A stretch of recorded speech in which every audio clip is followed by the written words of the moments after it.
Hi everyone, Big Thinny Grintano here, the internet's busiest music nerd, and it's time for a review of this brand new record from Hozier, Unearth. This is the newest and third album from Dublin singer, songwriter, guitarist Hozier. It's been about 10 years at this point since he broke onto the scene with the howling over-the-top blue-eyed soul anthem Take Me to Church, a dramatic gospel-tinged piano-backed stomper that made him one of the biggest things to come out of Ireland in a long time, commercially and vocally too. Cause while I wouldn't consider myself a Hozier fan, every time I've caught clips of the guy in the past, he's always showing off some immaculate guitar work or vocal chops. The guy is no doubt talented, I just haven't personally felt wowed by the super basic formulas going into some of the songs earlier on in his career. His debut, while consistent, was also a bit too uniform, with his sudden smash single kind of leading the way. And while he did show some growth on the following Wasteland Baby, that record was also kind of giving a Florence and the Machine syndrome, where you have a lot of great vocals and presence and volume, but also not a lot of nuance in these blaring, bombastic, over-the-top soul anthems. But with Unearth, the name of the game has changed, with Hozier embracing the sounds and aesthetics of some of his favorite songwriters, and mostly making them work in his favor, even if the final results are a bit scatterbrained. But this record also holds a pretty interesting lyrical concept. With Hozier being one of the more well-read writers out there currently, he decided to make this record a big ol' nod to Dante's Inferno, and write songs with connections to the various 9 circles of hell. And this album kicks off with a 2-part descent into that,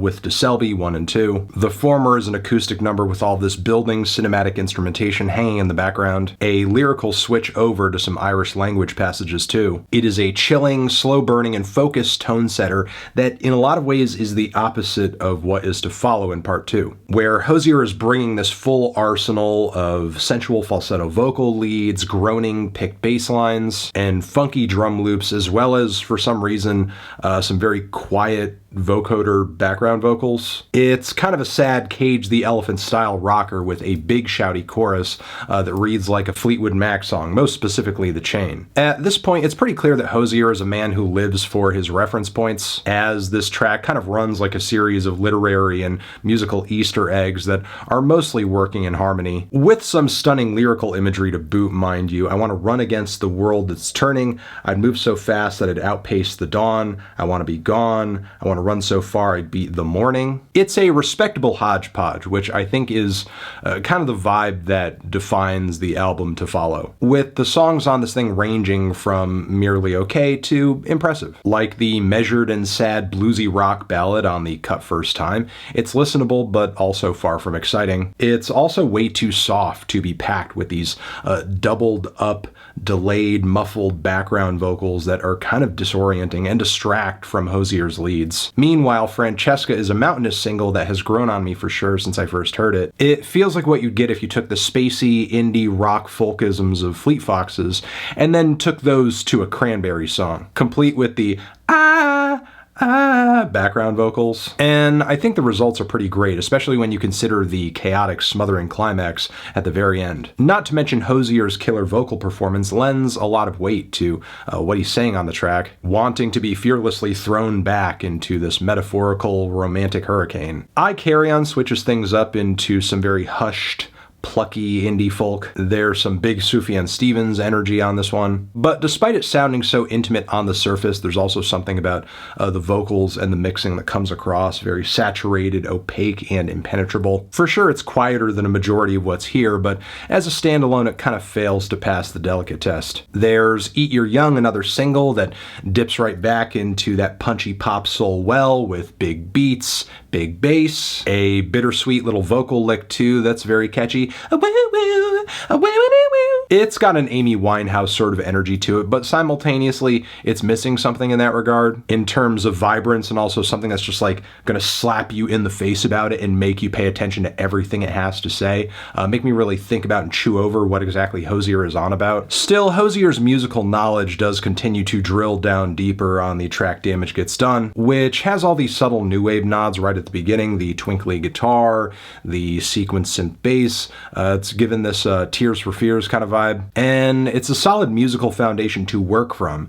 It's just unfortunate that Hozier turns this track into one of those moments where it's like he's trying to overpower the listener with as much as he can throw at them. The chants and the beats and the reverb overpowering everything. Meanwhile, Hozier and Brandy Carlisle vocally feel like they're on the track in a competition to see who can sing louder than the other. So some tracks on this thing are just too much. Meanwhile, others are just enough, such as with Who We Are, whose chord progression may feel a few shades away from your average 90s sad rock anthem. It's not a super unique foundation or anything like that, but that rush of chords and those bigger vocals on the hook are just, they're hitting. It's a perfect and stellar burst of sound without, feeling like it's piling on so much that it's trying to force the listener into an emotional reaction. There are more surprises deeper into the record, like on Son of Nyx, which is this really somber piano and string interlude that is just Thom Yorke and Johnny Greenwood all the way, like something straight off Amnesiac or even Moonshaped Pool. And while it is derivative, it's still a chillingly beautiful,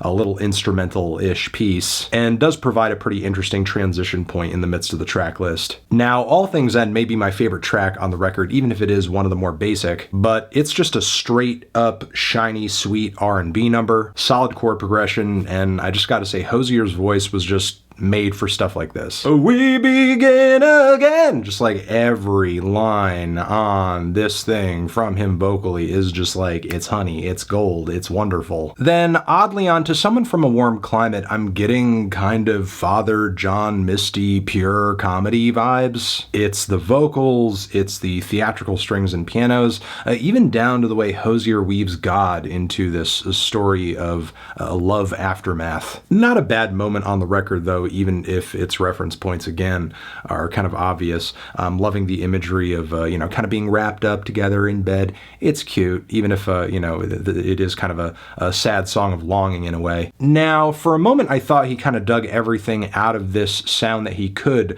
in that song, but then he kind of dips into this one more time with Butchered Tongue. Surprising, considering up until this point, this record has been very careful not to repeat itself too much. But yeah, considering how disconnected from everything else the themes and lyrical topics of this track are, really Hozier's love of language and different cultures and locations on the globe. I imagine he really could have taken this song into a million different directions stylistically, but yet he just didn't, and I think its full potential is sort of lost as a result. But then we go left really hard on Anything But, whose cheery rhythm guitars and distorted lead vocals and punchy sequenced beats and bubbly synths feel like something off of Vampire Weekend's Modern Vampires. In fact, I was kind of floored when I looked at the production credits and did not see Rostam there. And I mean, vibe and energy captured for sure, but I wouldn't necessarily say this is like, a sound that complements Hozier's voice and, general emotional energy. Thankfully, there were some memorable spots in the final moments of this album too. Unknown, which was handily my favorite single from the album, mostly because it showcases that magic that Hozier seems to be able to drum up just between his voice and his guitar. But lyrically, he also brings some pretty cutting emotions to the table, most notably feeling unknown and distant in a relationship, and also progressing from a point where he's kind of ignoring red flags to seeing himself as just kind of being good on his own and out of this whole situation. Then there's the closer, which starts off like a very wintry cut with some very frosty vocal chants, kind of taking it back to church again with some subtle keyboards and organ too. But once we're past this moment, the chorus explodes into this warm jubilee of sound that feels like the way the lyrics read. The sky set to burst, the gold and the rust, the color erupts,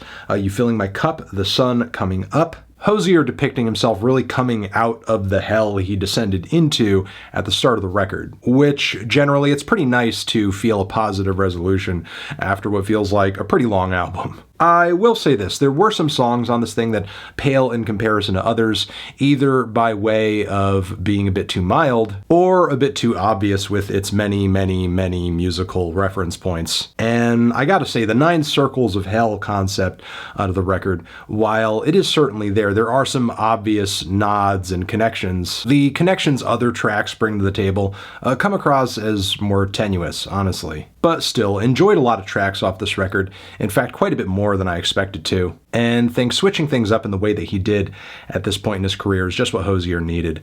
I'm feeling a strong 6 to a light 7 on this one. Transition, have you given this album a listen? Did you love it? Did you hate it? What would you rate it? You're the best. What should I review next? Hit the like if you like, please subscribe, and please don't cry. Hit the bell as well. Over here next to my head is another video to check out. Hit that up or the link to subscribe to the channel. Anthony Fantano, Hozier, forever.